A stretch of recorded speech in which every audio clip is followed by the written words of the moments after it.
Hi and welcome. My name is Larry DeMarco, and today I'm here with Erik Vecere, Chief Success Officer, Chief Partner Success Officer of the Fatherhood Initiative. Erik, thank you for sitting with me today and discussing this. You're welcome. It's great to be with you. Great to be with you. Erik, tell me, why are you passionate about your work? Well, it comes down to two primary areas. I would say that the one thing that really keeps me going in this is hearing the stories of impact and how the work that we've been doing at NFI through our different curriculum and programs have changed the trajectories for fathers and families for the better. And so when I hear these personal stories, these testimonies of fathers, and not only the fathers, but the moms of the children and the children sharing how things have changed for the better, that they have closer relationships, that they've broken intergenerational cycles of incarceration and father absence, and all of these really exciting developments in people's lives. That gets me excited. But also because at NFI we don't provide direct services, the other piece of this that really excites me is working with our partners around the country, and especially here in Pennsylvania, which is where my home office is, in order to affect societal-wide change around what it means to be a good man, a good father, and to really reverse a lot of the negative trends that we've seen, where there's a father factor that cuts across all of those. So those are really the two areas that get me pumped up and ready to hit the ground running every day. Great. For people who don't know, including myself, what is the National Fatherhood Initiative? What does it do? And I'll let you know what my next question is. Then I'll ask you your particular role. But first, the national organization. What is it? What does it do? Yeah, so we're a nonprofit. We were founded in 1994 to combat what was the most consequential social trend of our time, and that is widespread fatherlessness in our nation's children and in our nation. So we now work to increase father involvement by equipping communities and human service organizations with father engagement, training programs, and resources that they need to be father inclusive. And father inclusive is a big term that we like to get out there. And it's something that has also been folded into this campaign as well within Pennsylvania. And our ultimate vision is that every child would grow up with an involved, responsible, and committed father in their lives. So we do that through what we call our 3E strategy. That's educate, equip, and engage. So we do a number of things under each of those pillars. And that's how we get to our vision and our mission. You mentioned that the group does not provide direct services. That means you train the trainers? Exactly. Yeah, we train the trainers on our evidence-based curriculum. And then we also provide technical assistance and support, provide what we call low, medium, and high intensity types of resources so that people don't have to invent the wheel, and give them everything they need, father-friendly assessments and action plans, things that they can do to move that needle so that each individual leader or employee or staff member becomes more father-friendly, thereby the organization increasing father-friendliness, and from there the community becomes more father-inclusive.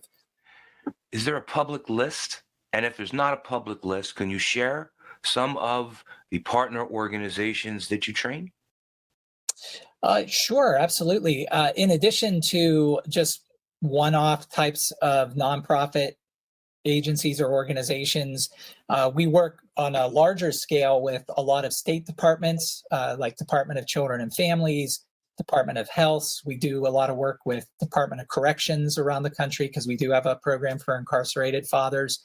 So we train people to deliver these trainings in whatever setting they're going into, be it with teen fathers. We have some alternative high schools that are running our program where they make it a part of the students getting a GED. And we do things with home visiting programs that will enable them to incorporate our programs into their home visits, and a lot of organizations like YMCA's, Healthy Starts, really anyone who's at the nexus of fathers and families, we have trained or supported probably on some level at some time. So it's pretty exciting. What is your specific role within the organization? So my role is to oversee and to manage all of our larger scale partnerships around the country. So that would involve those state departments that I just mentioned, as well as home visiting networks and YMCA's, Healthy Starts, anywhere where there's a large scale type of network partner and strategic alliance. I would oversee that, but I also oversee our training as well. And I'm involved with delivering a lot of our trainings to our facilitators, and also what we call our master trainer program, where we train people who have gone through one of our initial trainings to be able to deliver trainings like we would at NFI. So they can build capacity and get more return on their investment, as whether they get turnover or they're hiring new staff, they don't have to keep calling us in to do their trainings. In Pittsburgh, there is a fatherhood. Is it a collaborative or network? What did the group whose event that I attended, who are they and what do you do with them? Yeah, that's a Pittsburgh Fatherhood Collaborative. They've been around for a number of years, and they basically are a representative of a number of agencies and organizations within the greater Pittsburgh area that are doing father-specific things. And it's incredible. I mean, so many of these leaders who are in that collaborative, I would consider fatherhood pioneers. I mean, some of them go back to the 80s and 90s, even predating our work at NFI, and had started seeding some of the communities and the work for what has now grown into a much bigger movement.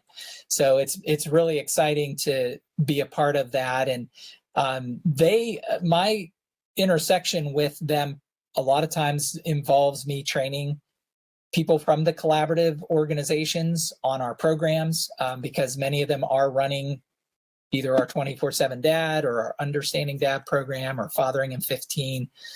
So as a result of that, I spend some time in there training their staff, but also, as you mentioned, the event that they were a part of coordinating, of course, because it was in Pittsburgh.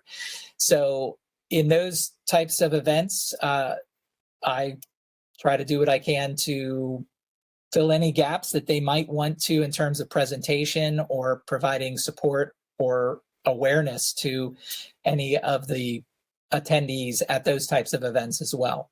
To be open, that was late April 2022, the 5th annual symposium of the Symposium Organizing Committee of the Strong Families Commission. How did you become involved in the campaign for greater father-family involvement? Yeah, that actually goes back predating the statewide work, because Dr. Lynch, who is connected, certainly spearheading the movement on a number of levels. I'd have to say he's the founder, don't you think? He's the founder. There you go. Yes. Yeah, exactly. He had been working with us on a variety of different levels prior to that. In fact, one of our NFI staff members also lived in the Philadelphia area, and so she would go to some of the collaborative meetings that he had with different partners and leaders in the area. And so when he mentioned wanting to do something on a bigger scale, he reached out, and we had some conversation and some email exchanges. And because my home office was in Pittsburgh, I said, hey, I could connect you with the western part of the state here and kind of get the ball rolling, and then see if we can't connect the entire state together at some point.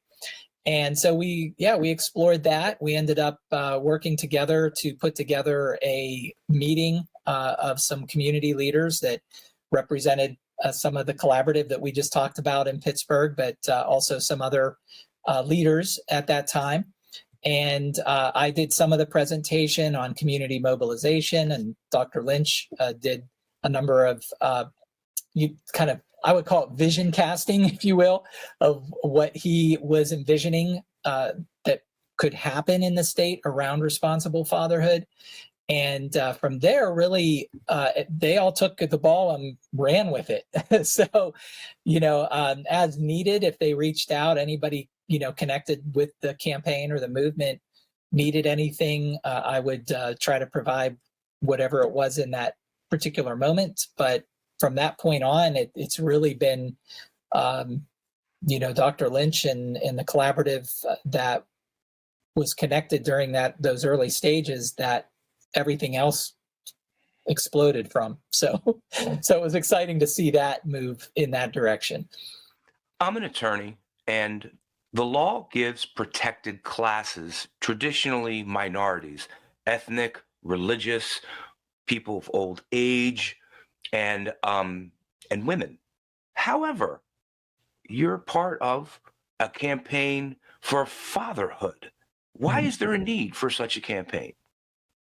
Well, for one thing, a lot of the agencies and organizations that provide services to families or parents in general are not engaging dads at all, or if they are, it's a very small percentage of their clientele. So I oftentimes will approach these sectors of human service organizations, nonprofits, some government agencies, from the perspective of how parentally balanced are you, before I even get into how father friendly they are, because that really helps them to see the need for why they have to be intentional when it comes to engaging fathers in their programs and services, because that's really what it requires, because the same old is not working. And I will put that out there and ask them, if I were to show up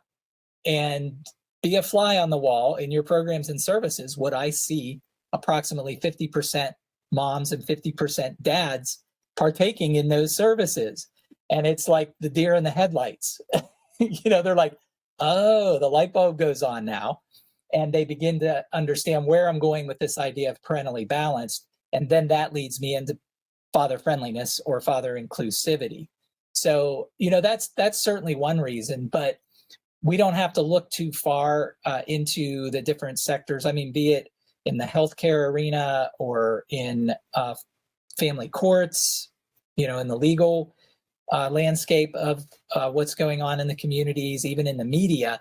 A lot of the different sectors that we look at, you can see that we're not getting consistent and healthy portrayals and images of what it means to be an involved father in the lives of their children. And exactly the fact that, we understand that there's a father factor in all the social ills that we're combating.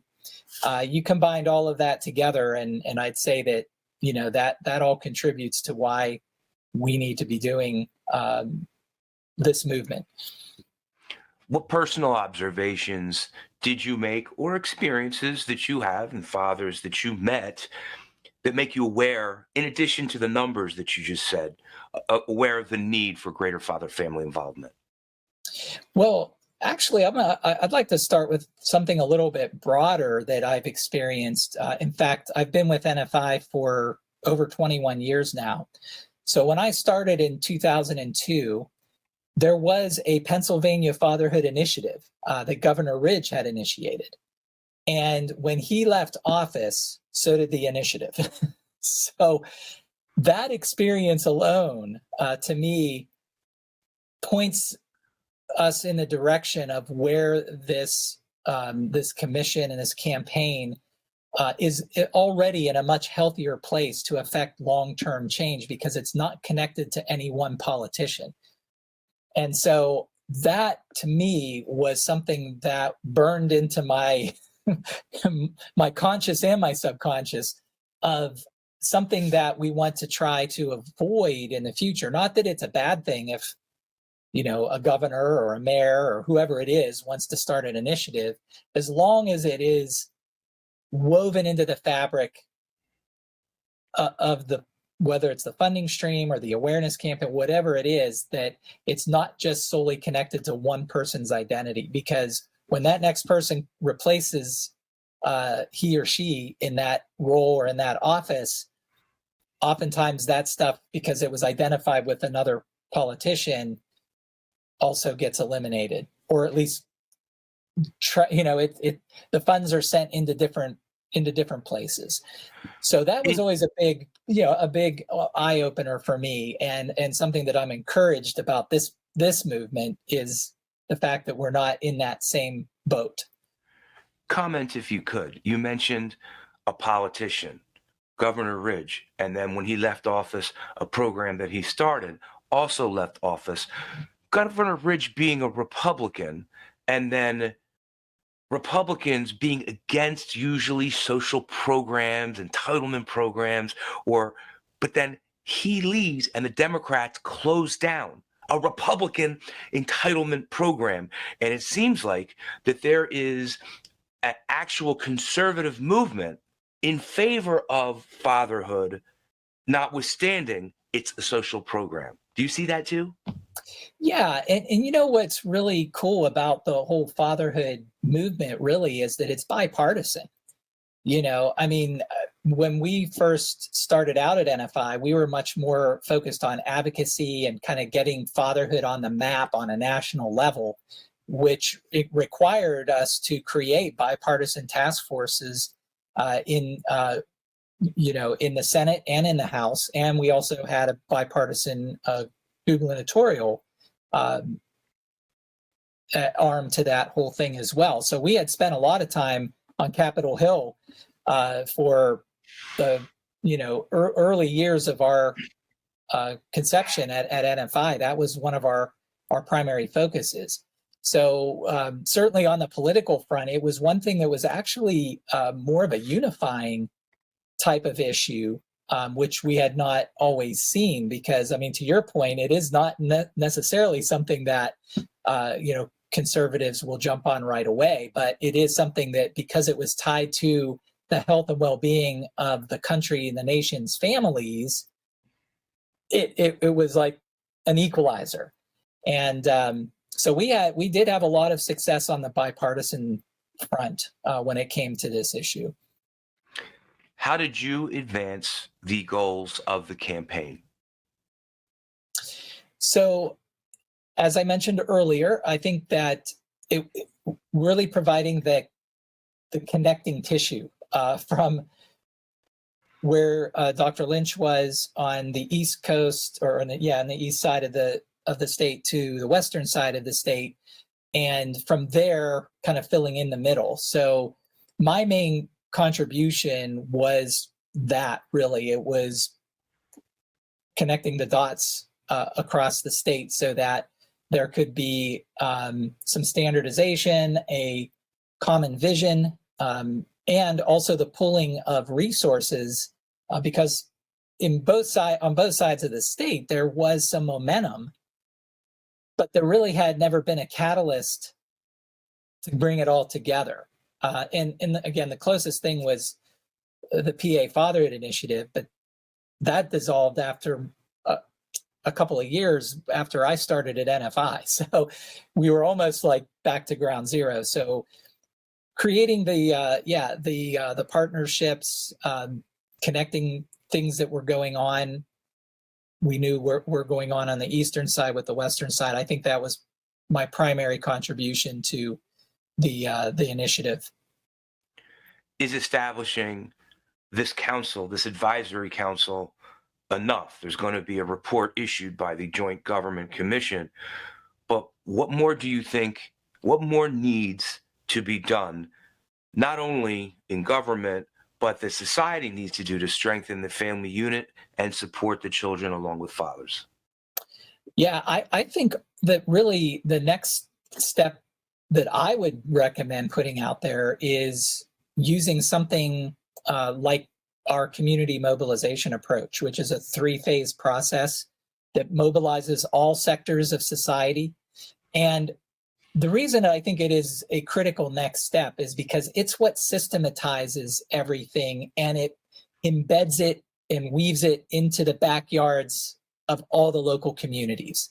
And that's really the next challenge, is like, okay, well, we do have some grassroots things. Now we have something going on at a state level, but how do we bring this all together in a way that really contributes to societal wide change when it comes to helping men be the best dads that they can be?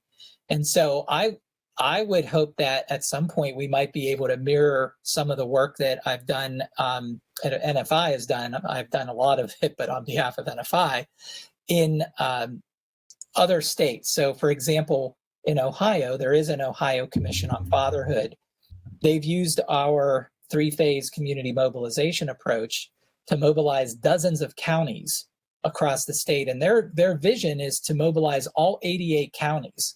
And what does that mean? Well, it means that, that each of those counties have done a needs and assets assessment on responsible fatherhood at the county level. It means that all of those counties have done at least one leadership summit on fatherhood. Some do them annually once that they've gone through the process, and that every county has a countywide action plan to promote responsible fatherhood that involves all 11 sectors of that county, meaning, I call them the known suspects, which would be social service agencies, faith-based, maybe some government, certainly the nonprofit, but also all of these other sectors that typically are not involved, or if they are involved, they're in the fringes. And that would be like, philanthropic, the business sector, media, healthcare, education, activists, all of these other sectors that make up our community. And it takes all of those sectors understanding how they play in the bigger picture of father engagement within that county. So that's what I would see as a logical next step, is to begin, let's start looking at some counties that we can start mobilizing. And as those counties begin to mobilize, we're gonna see some things embedded in ways that I don't think otherwise could be accomplished. Erik, you may just have explained it, but could you enumerate what those 3 phases are? So since you're recommending it. Oh yeah, absolutely. So phase 1 is to conduct a community needs and assets assessment. And that involves collecting secondary data on what existing data is out there that speaks to the importance of fathers at that county level. And another part of that first phase is to conduct focus groups with community leaders that represent all of those 11 sectors, some of which I mentioned just recently. And then the third part of phase 1 is to do some community assets mapping. So that's phase 1. That culminates in a report, a needs and assets. What is mapping? What's mapping? So John McKnight is considered, well, at least I consider him the guru on assets mapping. So certainly if anybody was interested in learning more, I would say Google that. But what it is it's taking a look at areas within the community where there are resources that you might not be thinking of or be aware of that can be brought to light to further the cause. And in this case, we're talking about responsible fatherhood. So he talks about mapping it by different categories of the community, from civic organizations, faith-based, education, a lot of these different areas, and, mapping it, even individual contributions who might not be necessarily connected to something bigger, but these are all areas of resources, potentially untapped resources that can be brought to the table. So that's essentially what we're talking about with that. Now, when I work with some of our partners, they also literally map the programs and services that are already in that community for fathers. And it may involve father-specific types of programs, but it may also represent programs that are for parents that or for moms that could be expanded to serve dads. So that wraps up phase one. That was my next question. You're anticipating my next question. Phase two. Yeah, absolutely. Then phase two builds off of that. And the county, we do this at a city level too, but mainly I'm going to talk from a county perspective. The county will hold a half-day leadership summit on fatherhood. Now, this is not an event for fathers, not yet. This is really for community leaders that represent those 11 sectors. Now, of course, there will be dads represented just naturally by them being there. But it is really designed to bring leaders from those 11 sectors together. There's typically a keynote speaker that's very motivational at the beginning. Yeah. 11 sectors: media, religious leaders, teachers, and that group that you gave that was the 11 sectors? Yes. All right, thank you. Absolutely. Keep going. Yep. So we usually kick off a leadership summit with a motivational keynote address, and then we reveal the results or unveil the needs and assets assessment. So there's everybody gets a copy of the report. We summarize it as part of that after the keynote, and then we break everybody into small groups based on what sector they represent. So usually there's a table tent on all the tables. It'll say, nonprofit, faith, government, education, all that, law enforcement, and they'll go to their respective. They'll already be seated in those places, and then we do facilitated discussions where each of the sectors comes up with the top 3 strategies of what their sector could do to combat father absence or promote responsible fatherhood. And then they do multi-voting, come up with their top 3 ideas, and they report back to the larger group. That gets captured, and that then brings phase 2 to a completion. Then we move into phase 3, which we just call anchoring the initiative, and that's where there's a multi-sectoral planning committee that forms, and they take all the results from phase 1 and 2, and they use that to inform the first draft of their county action plan to promote responsible fatherhood. And then that becomes a living, breathing document that continues to move into the future, that they continue to refine. And every initiative finds different ways to fund it. Some of them call it its own initiative. Some of them, so it really, what's cool about it is it becomes something very unique to every community that uses, even though it's the same approach, what comes out of it is very unique to that particular community. So it's a really cool process to see. And I'd love to see that as the next step.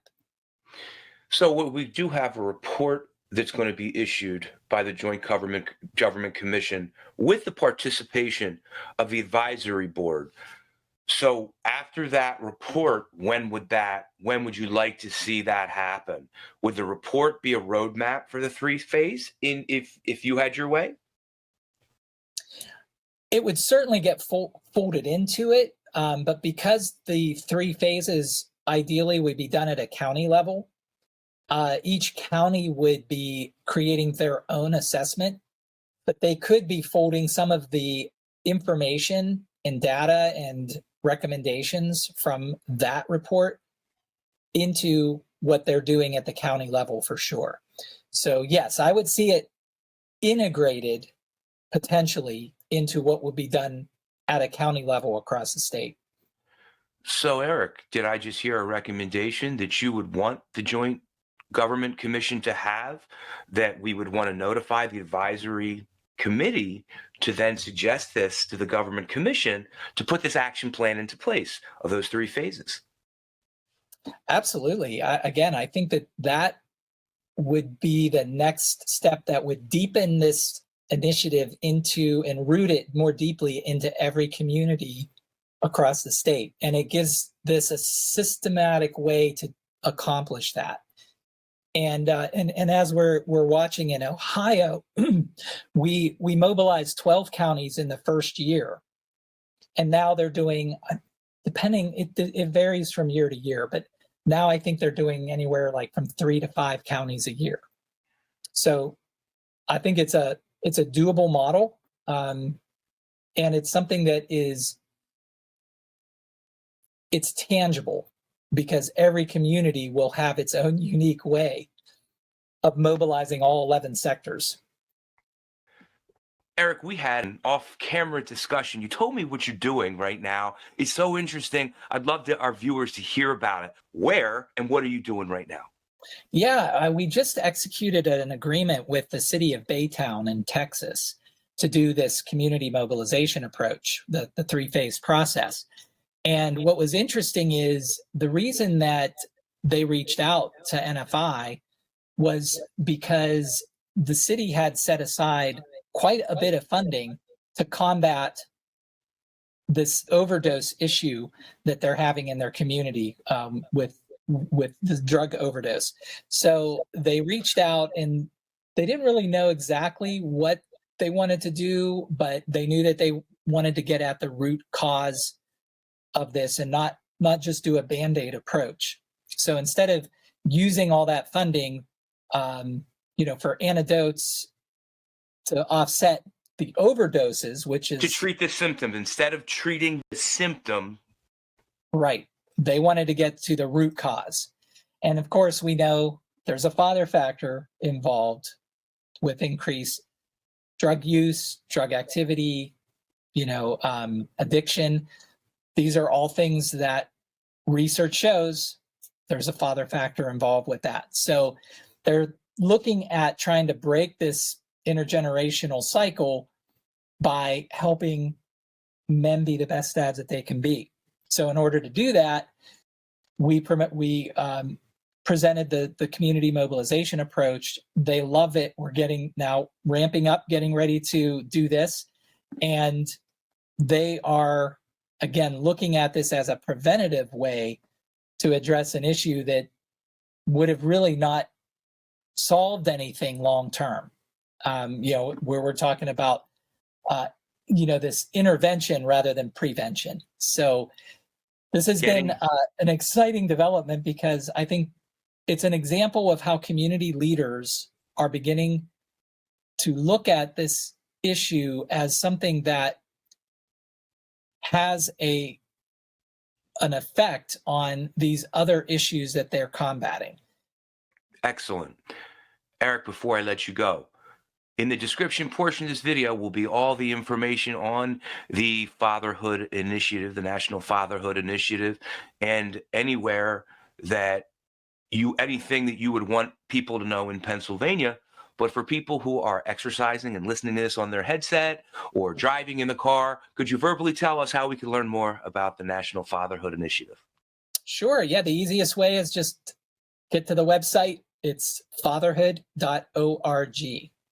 And everything is on there. We have free resources that they can access. The father-friendly assessment I mentioned, on-demand webinars. Free data, research on father involvement and well-being of children. So fatherhood.org is a great place to start to learn more about us. Erik, let's leave it there. I want to thank you for sitting down and discussing the campaign for greater father-family involvement and the Fatherhood Initiative. Thank you. It was my pleasure. My pleasure as well.